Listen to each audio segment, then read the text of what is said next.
Primera de Timoteo capítulo 6, versículo 10. Y quizá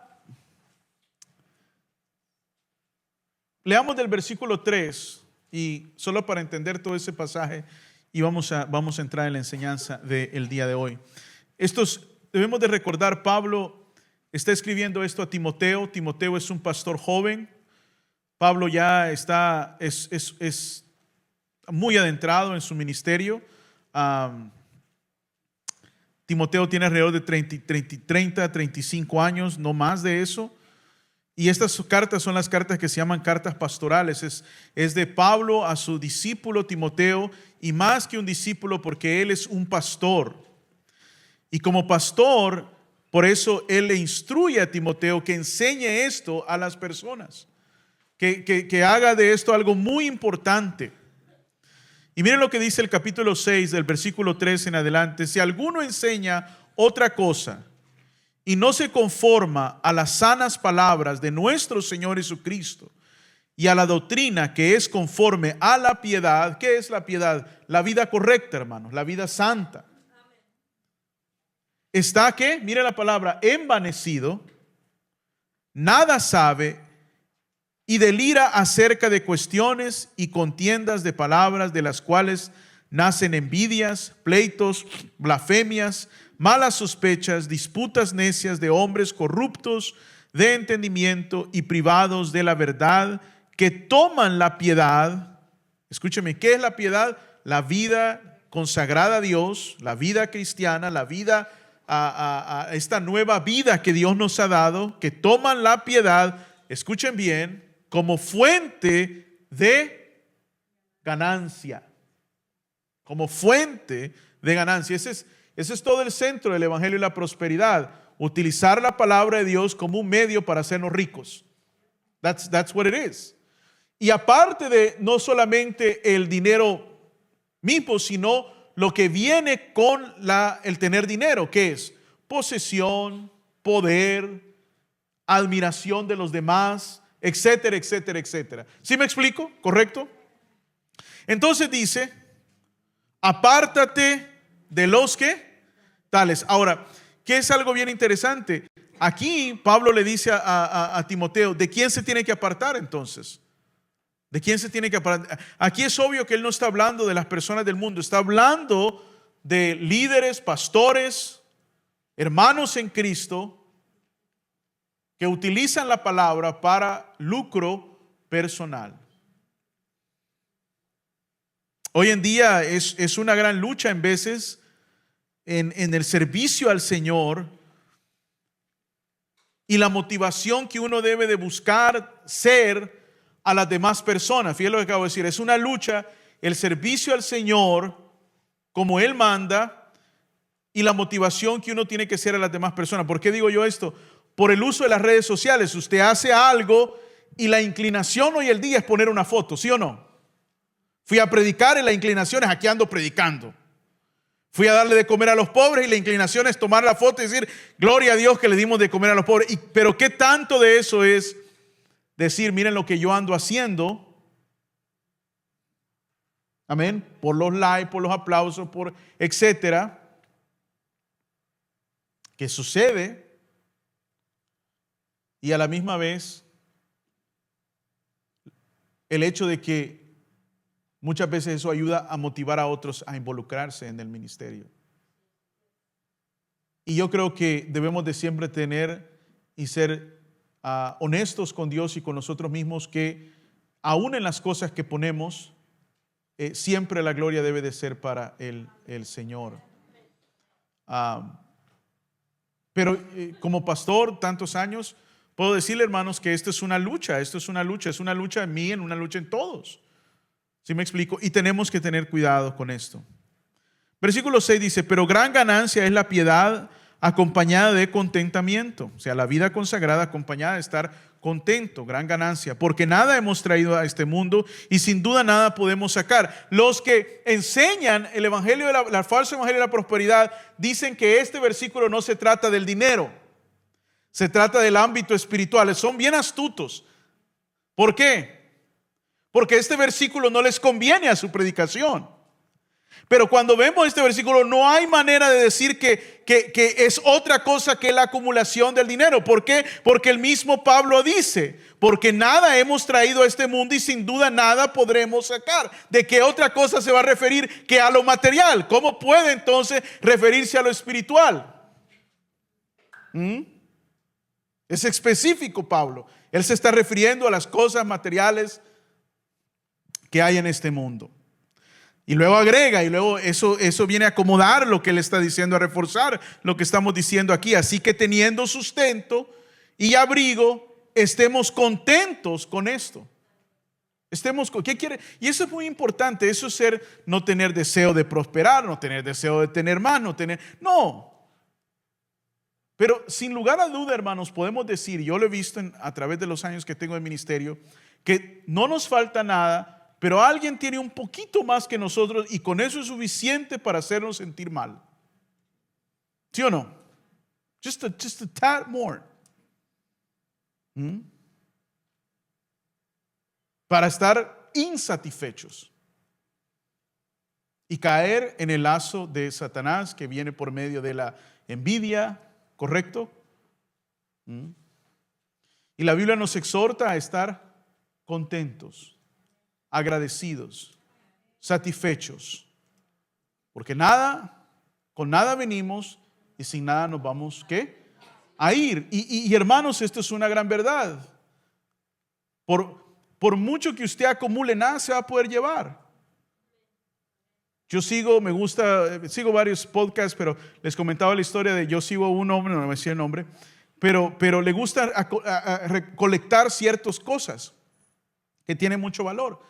Y como él ya es un hombre grande, la pregunta es, bueno, ¿y qué va a pasar cuando tú te mueras? Y le dicen a él, y yo le recuerdo que le mostré, oh no, todas se van conmigo, dice. Ya le dijo que todas me las tienen que poner en mi sarcófago porque las voy a necesitar en la otra vida, dice. Ahora, él sabe que lo que está diciendo no es verdad, que no la va a poder disfrutar en la otra vida, pero es bien interesante porque le digo a Sara, créelo, de una manera u otra, esas palabras a él le consuelan. Le consuelan de alguna manera creyendo, aunque lo sabe que no es verdad, la mente bien poderosa que dice quizá las pueda consolar y no es verdad. And it's just not true. Y si vemos los evangelios son bien claros, ¿no?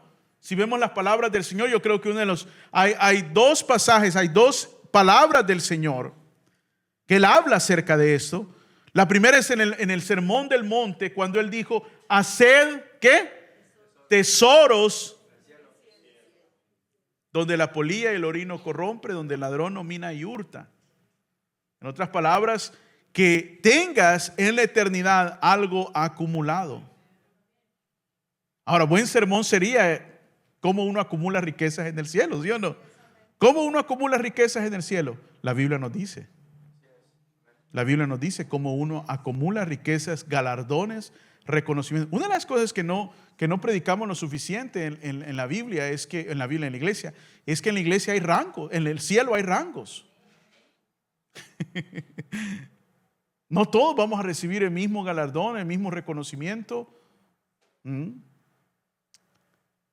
Y el otro, que es una parábola en realidad, es aquella parábola donde el Señor dijo esas palabras tan poderosas, tan importantes. ¿De qué le sirve al hombre ganar el mundo si pierde su alma? Y usted se acuerda que Él la dijo después de haber compartido una parábola que se llamó la parábola de los graneros. Un hombre tenía unos graneros, se le llenaron, y cuando se le llenaron dijo, qué tragedia, los derrumbó y construyó graneros más grandes y los llenó. Y cuando los hubo llenado, en otras palabras, cuando se sintió satisfecho, dijo, ahora sí ya llegó el retiro. This is it. I'm ready for the good life. Y lo que dijo el Señor en la palabra, pero tonto, porque alguien le dijo en su oído, hoy vienen a pedir tu alma.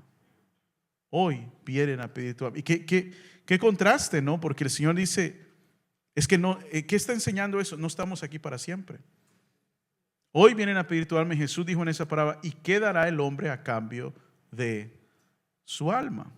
Entonces, ¿por qué menciono yo eso? Porque una de las cosas que hablamos acerca del falso evangelio de la prosperidad es el enfoque constante en esta vida. Lea los evangelios, lea el Nuevo Testamento, lea las cartas de Pablo. La base de la enseñanza de esta vida aquí es servicio, entrega y sacrificio. Servicio, entrega y sacrificio. Así es como lo describen Pablo, Pedro, Santiago, nuestro mismo Señor.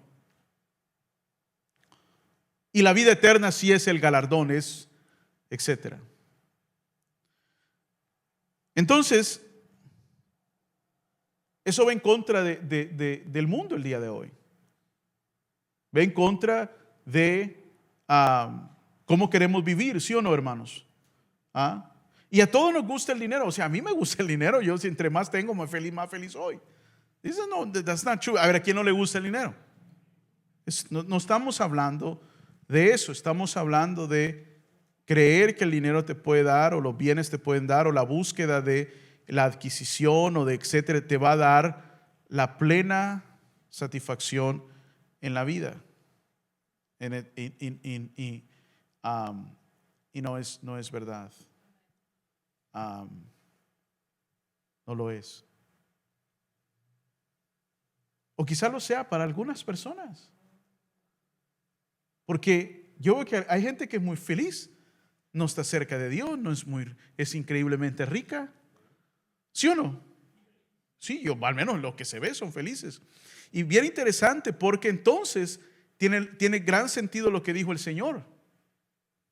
Porque el hombre que construyó los graneros, él estaba feliz hasta el último día de su vida. ¿Sí o no? Él estaba feliz. El momento en que dejó de ser feliz fue cuando le dijeron que ese era el último día de su vida. Y se dio cuenta que no habían hecho nada para la vida eterna. Y ese es el choque, porque usted puede ver, bueno, pero está este y aquel que es millonario, y aquel que es rico, y aquel compadre que conozco yo que le va muy bien, ni siquiera yo lo veo que es feliz, su familia. Sí, y puede ser que sí lo sea. Como hablábamos hace unas semanas atrás, hay una paz que del mundo. Porque Jesús dijo, mi paz os dejo, mi paz os doy. Yo no la doy como el mundo la da. Hay una paz que el mundo da. El punto es que cuando hablamos acerca de la eternidad, no han acumulado nada para la eternidad. Entonces, hoy quiero mencionar 3 cosas que ya las mencioné, pero quiero entrar un poco más en detalle en ello. La primera es que, y si alguno de ustedes está tomando nota, la primera es algo que mencioné de la primera semana, y es algo que para mí es muy importante. El evangelio de la prosperidad minimiza el sufrimiento cristiano. El evangelio de la prosperidad minimiza el sufrimiento cristiano. Lo pongo de esta manera. Aún el servicio, hermanos, es interesante. Yo no me acuerdo con quién hablaba esto, y eso fue hace un tiempo atrás. Porque en vez de la gente se sorprende que el ministerio no es fácil. Que el ministerio no es fácil. Que usted cree que usted va a abrir hermano, ahora usted sea el líder de varones. Amén. Hermano, voy a tomar el reto. Ok, muy bien. Y de alguna manera se cree que todos los varones se van a alinear como ovejitas mansas y buenas y van a llegar a la reunión que usted ha preparado como. No, hermano. ¿Por qué es así? Yo no sé. Pregúntele a Dios. ¿Por qué el ministerio no es fácil? No lo fue para Pablo, no lo fue para Pedro. ¿Por qué cuestan el servir al Señor? ¿Por qué Dios no hace las cosas más fáciles? ¿Por qué intencionalmente Él las hace más difíciles? ¿Por qué permitió que Pedro y Pablo sufriera tanto naufragio, golpes? Lea 2 de Corintios para ver todo lo que sufrió Pablo. ¿Qué necesidad había de Pablo sufrir todo eso para predicar el evangelio? ¿Por qué la necesidad del sufrimiento? ¿Cuál es el punto del sufrimiento? ¿Por qué Cristo tuvo que sufrir tanto para llevar a cabo su obra redentora? Y el punto es, ¿por qué nosotros nos sorprendemos del sufrimiento en nuestra propia vida bajo el caminar con el Señor? La Biblia La Biblia, hermanos, es muy clara. La Biblia no promete nada de lo que no estamos viviendo el día de hoy. Vaya conmigo a 1 de Pedro capítulo 4 versículo 19. ¿Ya lo tiene? 1 de Pedro capítulo 4 versículo 19, rapidito.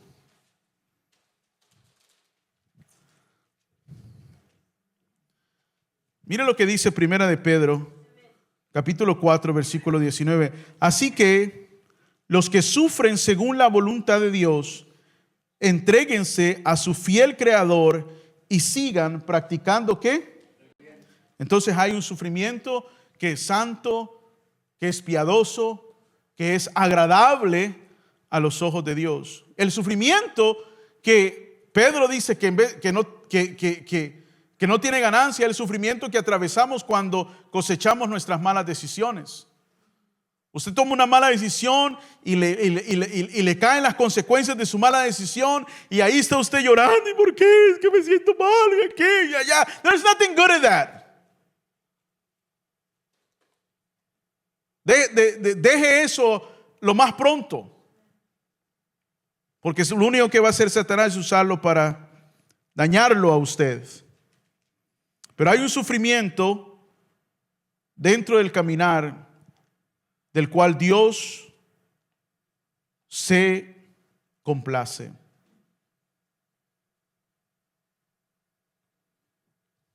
Vaya conmigo a el Evangelio de Juan, capítulo 16, versículo 33. ¿Ya lo tiene? Juan 16, 33. Y luego busque Romanos 8, 17. Juan 16, 33. Estas son palabras del Señor y dice en Juan 16, 33. Estas cosas os he hablado para que en mí tengáis paz. ¿En quién? En Él. En el mundo tendréis aflicción. ¿Qué vamos a tener en el mundo? Aflicción. ¿Qué vamos a tener? Aflicción. Pero confiad, yo he vencido, ¿qué? Al mundo. Yo he vencido al mundo. ¿Qué aflicciones nos van a llegar este año? No sé. No lo sabemos, hermanos. Para mucha gente, el año ha comenzado de la peor manera, posiblemente. Yo creo que para muchos el año ha comenzado de la peor manera. Si usted ve lo que sucedió en New Orleans, si usted ve lo que sucedió en Corea y si usted ve lo que sucedió en Los Ángeles, ¿sí o no?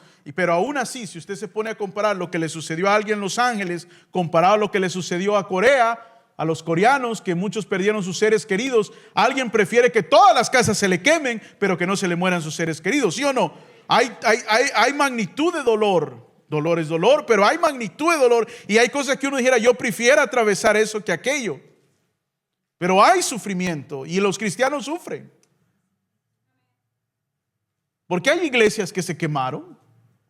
Hay templos que se quemaron, hermanos. Entonces, Jesús dijo que en Él tendríamos paz. ¿Ya tienen Romanos 8:17?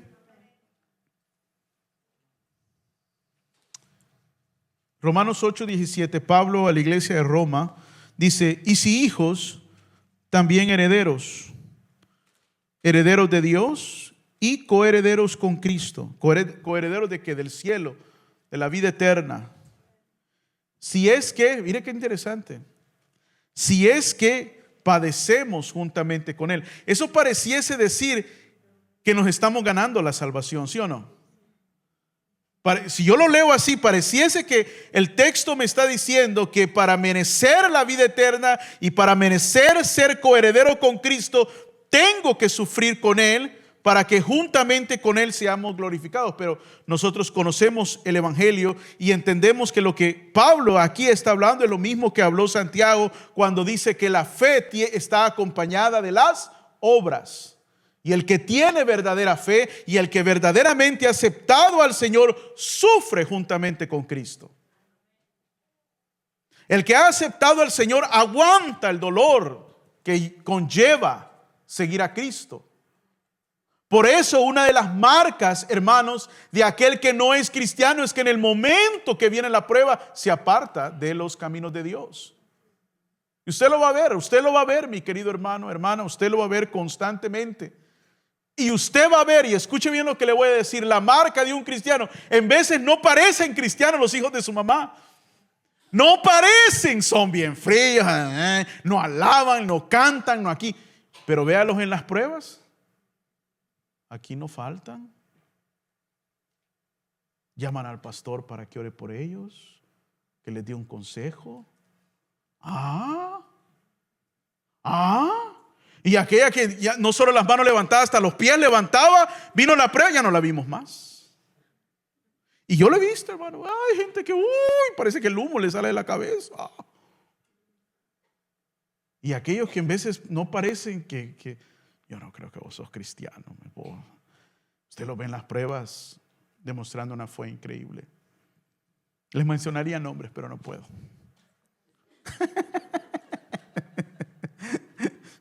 Vaya conmigo a 2 de Timoteo 3:12. ¿Ya lo tiene? No es ganarse la salvación, es que el que verdaderamente es salvo sufre con Cristo. Sufre con el Señor. Porque ¿cómo vamos a solamente disfrutar de las riquezas de Cristo y no del sufrimiento del Señor? Amén. ¿O no dijo Pablo, con Cristo estoy juntamente crucificado, ya no vivo yo, sino vive Cristo? ¿Y cómo podemos decir que solo vamos a disfrutar de las riquezas de Cristo? Ese es el falso evangelio de la prosperidad. Y quiero decir esto, no todos los que predican el falso evangelio de la prosperidad son malos. Hay algunos predicadores que yo le voy a decir, ay, cómo me duele que le tira al falso evangelio, porque me encantan cómo predican y me caen tan bien.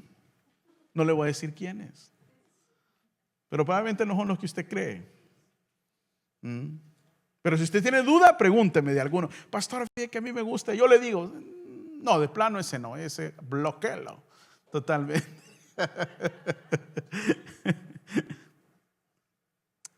Segunda de Timoteo 3:12 dice, y también todos los que quieren vivir piadosamente en Cristo Jesús padecerán ¿qué? Persecución. ¿Qué van a padecer? ¿Qué tipo de persecución sufrimos hoy en día si verdaderamente seguimos a Jesús? Dígame. ¿Qué tipo de persecución? En la escuela los muchachos se burlan de ellos. En las universidades, si no, pregúntele a Saraí, los muchachos que van a la universidad. A mi esposa, que va a una universidad cristiana. Cristiana. Y usted pensaría que fuesen más. Una de las cosas que vemos es que mucha gente se dice ser cristiana y son cristinos. No cristianos. Es algo increíble, hermano, que se llaman cristianos, no tienen ninguna noción de la fe. No tienen ninguna noción de la fe, del sacrificio. El cristianismo de ellos es Cristo es amor, Él es amor, Él es amor, Él es amor. Y todo lo que yo quiero ser y hacer, como Él es amor, Él me lo permite ser. No, qué galán fuera que lo perdone. No, le permite ser. Porque I'm being true to myself. Have you heard that? Be true to you. That's the biggest, stupidest lie in the world. Be true to yourself. What the heck does that mean? Be true to yourself. Be true. Anybody ever tell you that advice? Send them walking. Send them running. Oh, baby, be true to yourself. Oh, man, I wish I could. Hay cosas tan estúpidas que la gente escucha el día de hoy, hermanos. Be true to yourself. Anyways. Vaya conmigo a 1 de Pedro capítulo 4 versículo 12 al 13. ¿Ya lo tienen? 1 de Pedro 4, 12 y 13.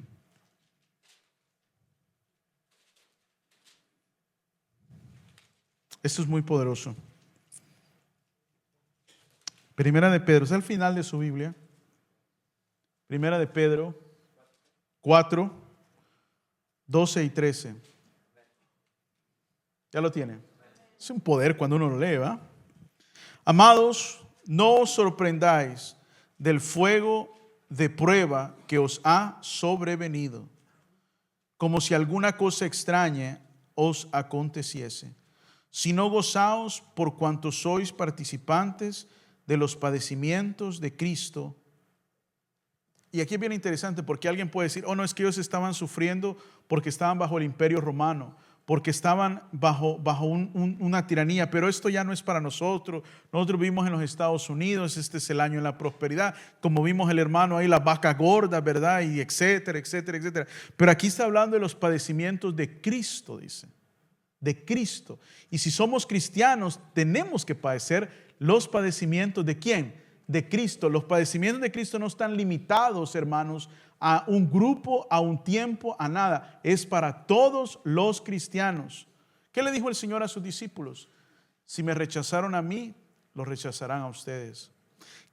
Voltéeme a ver. Cuando Jesús llevaba la cruz rumbo al Gólgota y se cae, y las mujeres llegan donde Él y lloran y le ofrecen agua, ¿qué les dice Jesús a las mujeres? ¿Qué le dijo Jesús a las mujeres? No lloren por mí, lloren por sus hijos, porque si con el árbol verde, que era Él, han hecho esto, ¿qué harán con ustedes? Si el mundo a mí me trató así, dijo Jesús, ¿qué van a hacer con ustedes? ¿Qué le dijo el Señor a sus discípulos? Os envío como ovejas en medio de lobos. El mundo no nos ama, hermanos. El mundo odia el cristianismo. El mundo también usa el cristianismo. Nosotros debemos de ver todas las cosas a la luz de la palabra de Dios.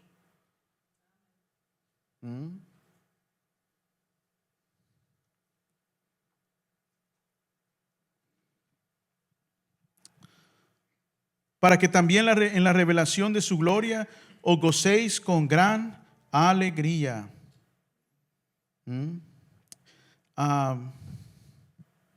Vamos a leer, les voy a leer Mateo 5, 10, 12, si lo quieren apuntar, lo voy a leer rápido.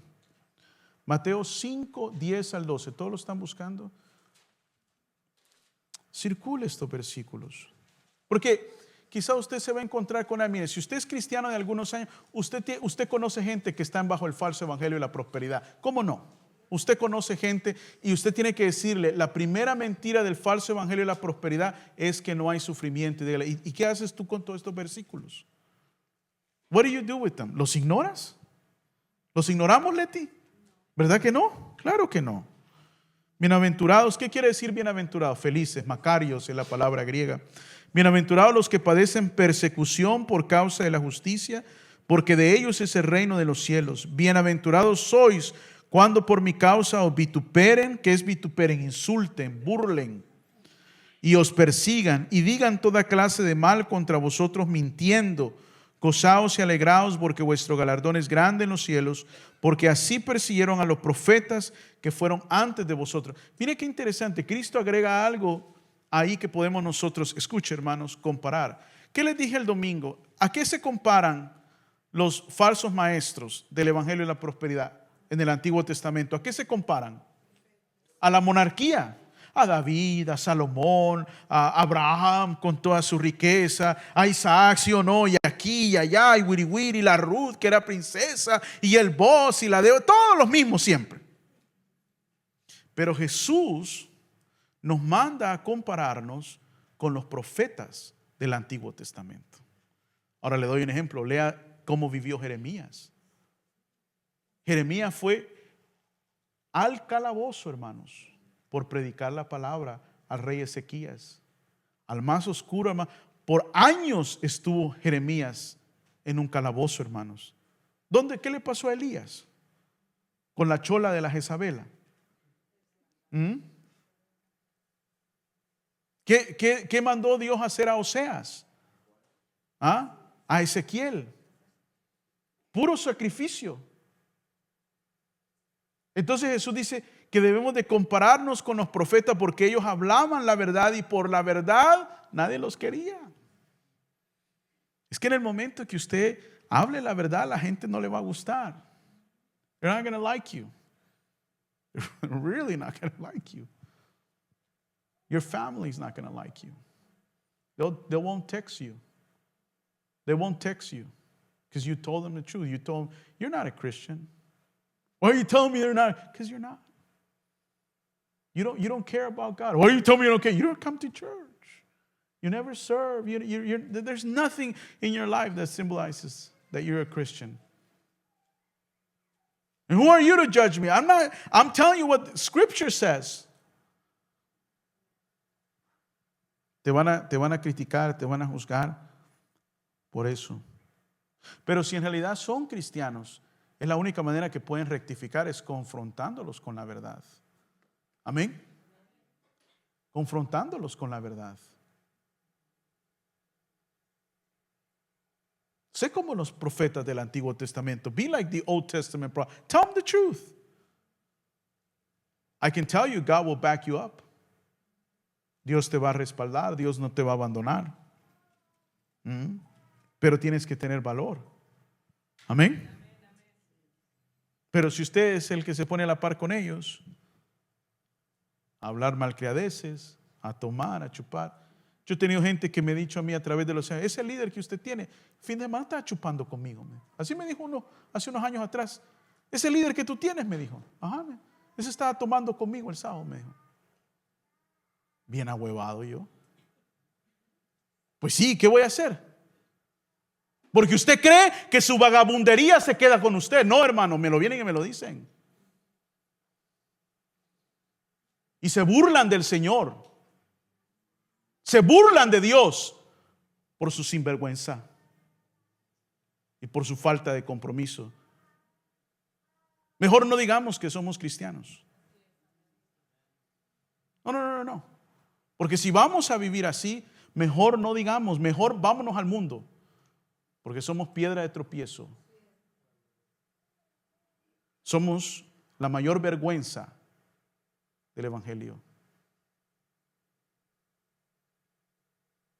Es vergonzoso. ¿Sí o no, hermanos? Gracias a Dios ya no he oído últimamente. Ustedes van a caer todos, ¿verdad? Mire, vaya conmigo a Hebreos 12. Vaya, y no he llegado ni al segundo punto, ¿verdad? Hebreos 12. ¿Ya lo tiene?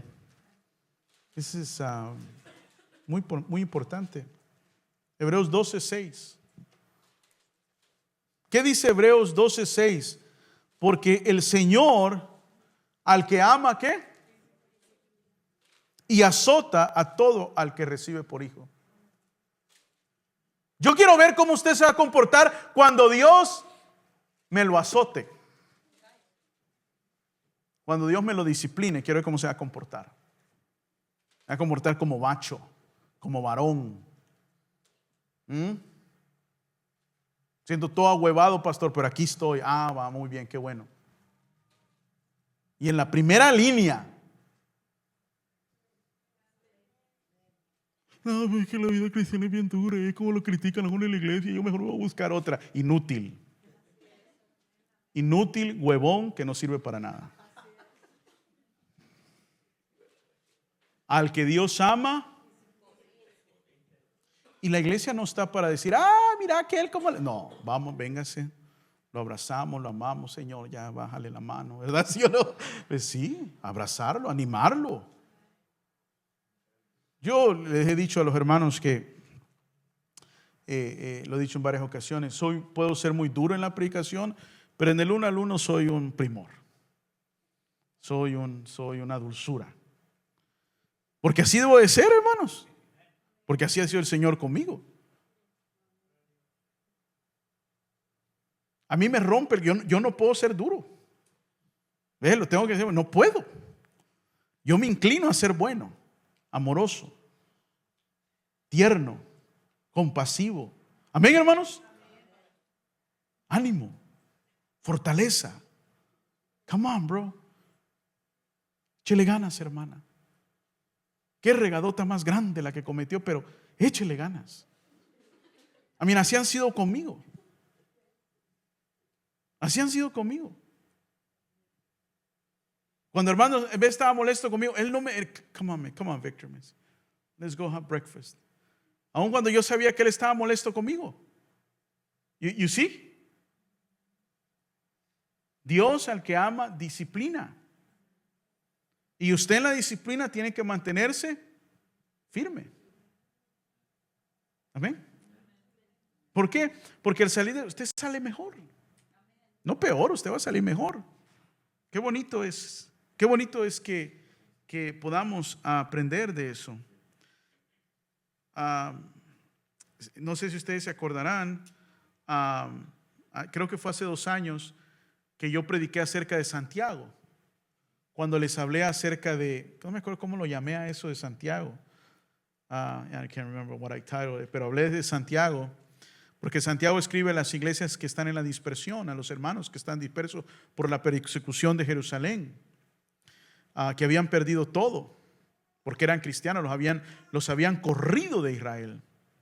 Y en Santiago capítulo 1, versículos 2 al 4, Santiago dice lo siguiente: hermanos míos, tened por sumo gozo cuando os halléis en diversas pruebas, sabiendo que la prueba de vuestra fe produce paciencia. La prueba de vuestra fe, no la prueba de vuestro pecado. Que la Mara confunde eso. Ay, pues es que yo no me siento bien. No te sientes bien porque la prueba que estás atravesando no es por tu fe, es por tu vagabundería. Entonces Satanás, ahora le has dado cabida, hay que reprenderlo en el nombre del Señor. Vas a atravesar un poquito de sombra de valle de muerte, pero al final vas a estar bien si te mantienes firme. Dios lo ha prometido. Un corazón contrito y humillado no despreciará a Dios. O cuando David pecó, Dios le dijo: vaya, mi amor, ya te disculpaste, ya pediste perdón. No, amargura, feo, gacho. ¿Se acuerdan cuando yo prediqué hace 2 años atrás, cuando cosecho las consecuencias de mis errores, y estudiamos por 3 semanas el Salmo 51? ¿Qué se van a andar acordando ustedes? Ay, me desvivo yo predicándoles. No se crean, estoy bromeando. Sí aprenden. Quiero decir la segunda cosa. El falso evangelio de la prosperidad minimiza el sufrimiento cristiano. Usted no debería ser pobre. Usted no debería de tener ninguna necesidad económica. Dejemos a un lado, no es ni siquiera que usted no debería ser, usted debería ser rico. Mejor digámoslo de esa manera.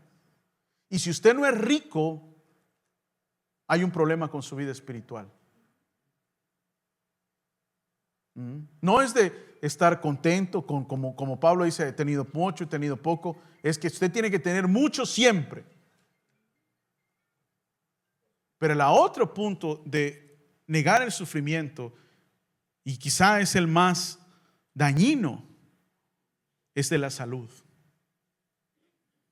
Es que si usted está enfermo, es que usted no tiene fe. ¿Sí me explico? Y a usted le falta la fe. Y ahí están todas esas campañas de sanidad. Y alguien dijo algo y lo dijo muy correctamente: ¿dónde están todos los que tienen el don de sanidad y hacen campañas de sanidad en la pandemia? ¿Dónde estaban? ¿Encerrados también en su casa? Si no, se los llevaba también la pandemia. ¿Dónde estaba el don? Si yo tengo el don de sanidad, y como ellos lo dicen, por mi palabra yo declaro, ¿por qué no se van todos los días al hospital de niños de cáncer? Allá que vayan a sanar. ¿Por qué solo en la campaña donde la Mara da el billete? Vayan allá al hospital. Si yo tengo el don de sanidad y por mi palabra vaya a sanar a esos niños. Es que el Espíritu Santo es el que decide. Un montón de mentiras. Siempre está conectado. Y el domingo sí le voy a poner unos 2, 3 videos más. Es algo increíble. ¿Saben lo que es increíble? ¿Cuánta gente consume esto? ¿Cuánta gente cree esto, hermanos? El evangelio de la prosperidad reduce el evangelio a ganancias terrenales. ¿Qué es el énfasis del evangelio de la prosperidad? Solo esta vida. Solo esta vida, hermanos. Pablo le dice a Timoteo en 1 de Timoteo 6:10: porque raíz de todos los males. ¿Cuánta gente no se ha metido en problemas por eso? El cual, codiciando algunos, se extraviaron de la fe y fueron traspasados, ¿qué? De muchos dolores. El que les mencionaba, vaya conmigo a Mateo 6:19, ya lo tiene. Mateo 6:19.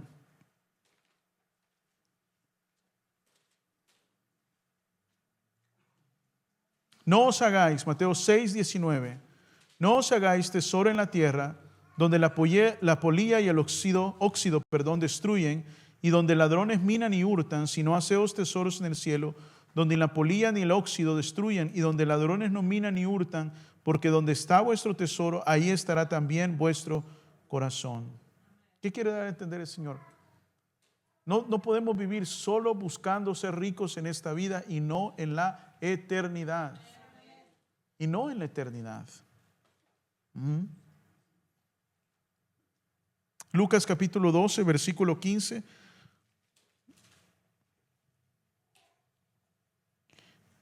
Hermosos los evangelios porque el Señor explica unas cosas con más detalle en otras partes. Lucas capítulo 12, 15. Mire lo que dice, palabras del Señor. Y le dijo, mirad y guardaos de toda, ¿qué? ¿Están leyendo? ¿Están leyendo? ¿No? ¿Están leyendo? ¿No están leyendo? Y guardaos, ¿qué? ¿Qué es avaricia? ¿Qué es avaricia? Alguien que me defina avaricia. ¿Qué es avaricia?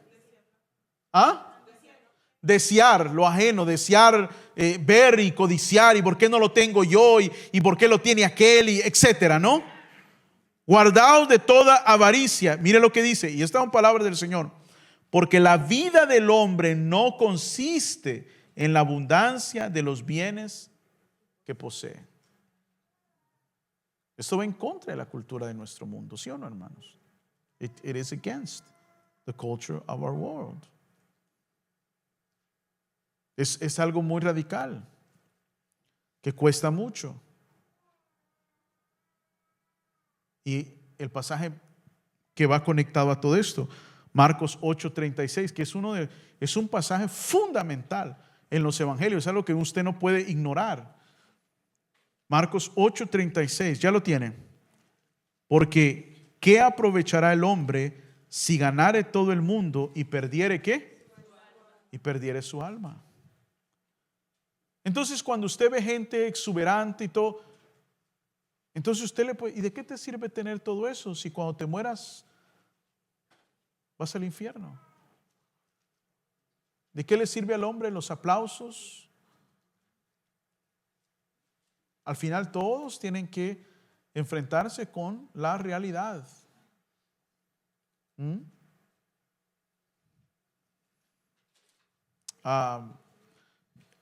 Creo que lo voy a poner a Jorge Ramos, que ya se retiró de Univisión.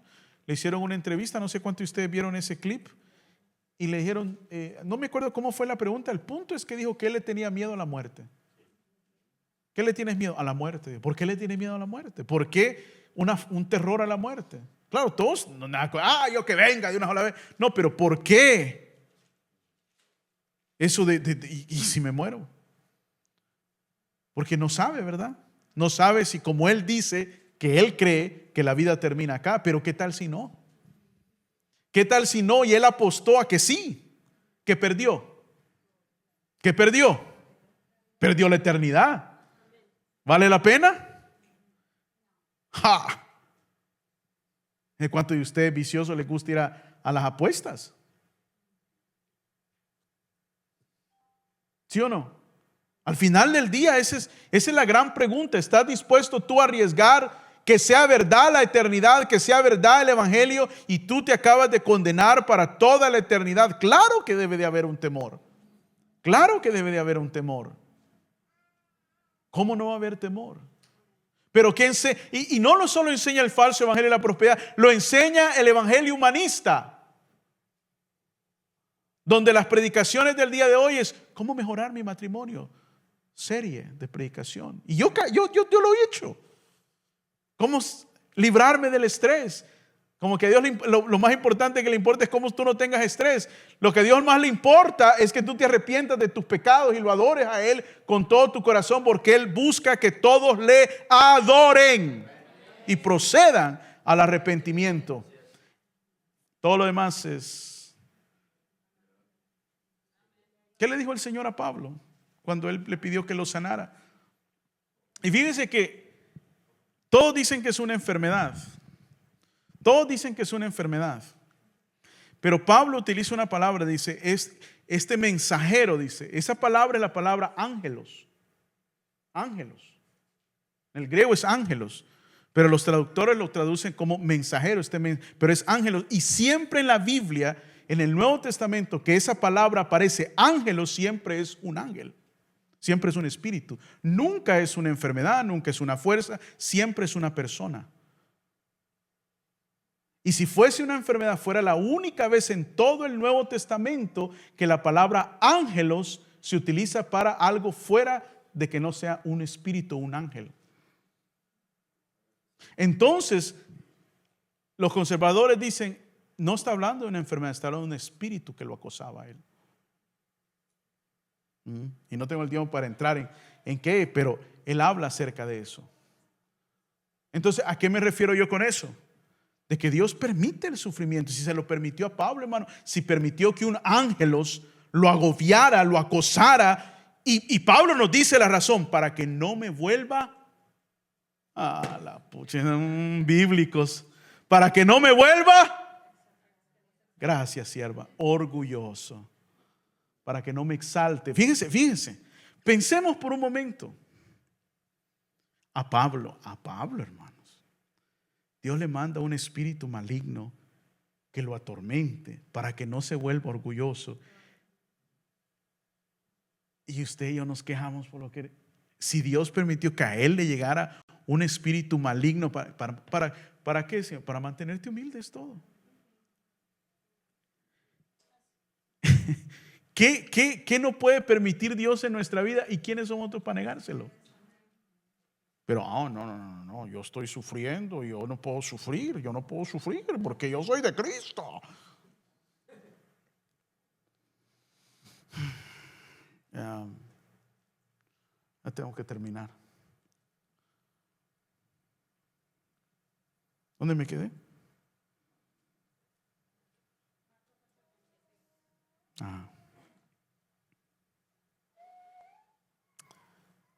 Quiero leerles nada más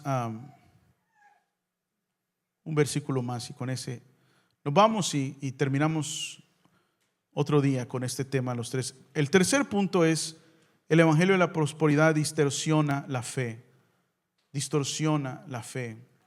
Y quiero que busque 2 de Pedro capítulo 2, por favor. Busque 2 de Pedro capítulo 2, del 1 al 3. 2 de Pedro capítulo 2, del 1 al 3. ¿Ya lo tienen? Pedro nos dice: pero hubo también falsos profetas entre el pueblo, como habrá entre vosotros, ¿qué? Falsos maestros que introducirán encubiertamente herejías destructoras y aún negarán al Señor que los rescató, atrayendo sobre sí mismos destrucción repentina. Y muchos seguirán sus disoluciones, por causa de los cuales el camino de la verdad será blasfemado. Y aquí está el punto. ¿Por qué, hermanos? Por avaricia. Ahí da la razón. Y por avaricia harán mercadería de vosotros con palabras fingidas. That's it. What do you call that? What do you call that? El falso evangelio de la prosperidad. Harán negocio con el pueblo de Dios. Es pecado, hermanos, la cantidad de dinero que pastores tienen en este país.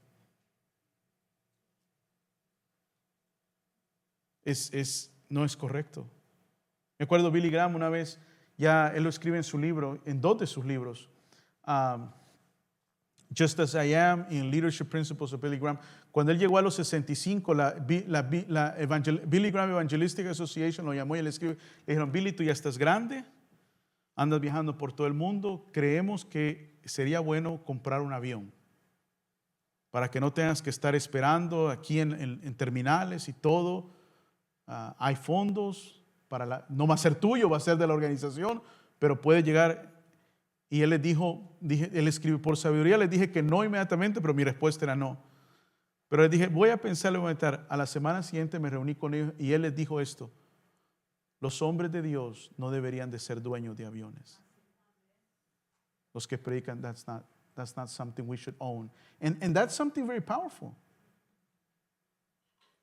That's something very, why not? ¿Por qué no? Y esa es la pregunta, usted va a escuchar, ¿por qué no podemos si aquel tiene? ¿Es esa la pregunta correcta? No creo. That's not the right question. That's not the right question. Amén.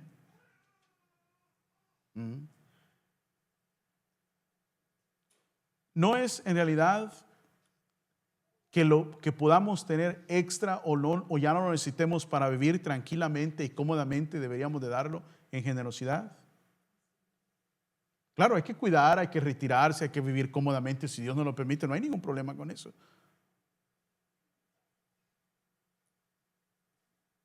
Y eso lo vemos aquí, lo vemos en diferentes, y usted lo va a ver. Y una vez más, ¿por qué predico todo esto? Si no fuese por las redes sociales ni lo mencionara, porque pues aquí el avión que me pueden comprar es un juguete a mí quizá, ¿va? Lo digo porque usted va a ver eso y dos cosas. No quiero que lo crea, pero tampoco no quiero que su corazón se contamine en contra de la fe y de la iglesia por otros que sí lo hacen. Y deje de usted de cumplir su responsabilidad con Cristo y con la iglesia. Amén. Pongámonos de pie, vamos a orar en esta noche. Gracias por